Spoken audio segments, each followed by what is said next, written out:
Praise the lord. దేవునికి మహిమ కలుగును గాక. ప్రతిరోజు క్రమం తప్పక వాగ్దానాన్ని వీక్షిస్తున్న ప్రతి ఒక్కరికి యేసయ్య నామంలో ప్రత్యేక వందనములు.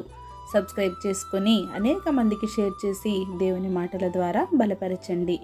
ఈ దినమునకై ఏర్పాటు చేయబడిన దేవుని వాగ్దానము యెషయా గ్రంథము 55వ అధ్యాయము 3వ వచనము. చెవియొగ్గి నా యొద్దకు రండి, మీరు వినిన ఎడల మీరు బ్రతుకుదురు. Incline your ear and come unto me here, and your soul shall live. ఈ ఉదయకాలం దేవుడు మనతో పలుకుచున్న మాట, చెవియొగ్గి నా యొద్దకు రండి, మానక నా మందిరమునకు రండి, నా మాట వినిన ఎడల మీరు బ్రతుకుదురు అని వాక్యం సెలవిస్తున్నది. మనం ఎవరి దగ్గరకు వెళ్ళాలి? ఎవరి మాట వినాలి? దేవుని దగ్గరకు వెళ్ళి ఆయన మనకు బోధించిన మాట విని అట్టి ప్రకారం మనం నడుచుకుంటే మనం బ్రతుకుతాం.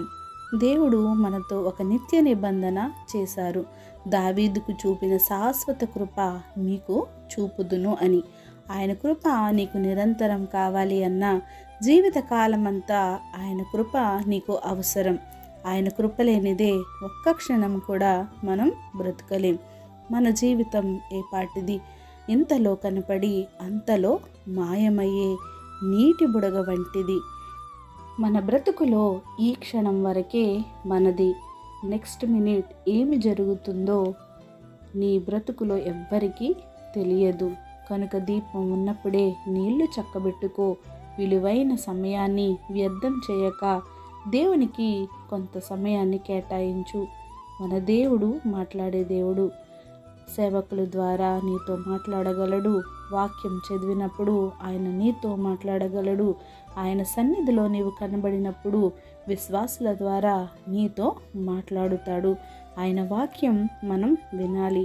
ఆయన మాట మనం శ్రద్ధగా ఆలకించాలి.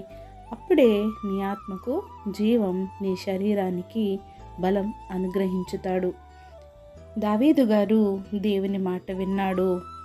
అందుచే దేవుని చేత నా హృదయానుసారుడు అని పిలువబడ్డాడు.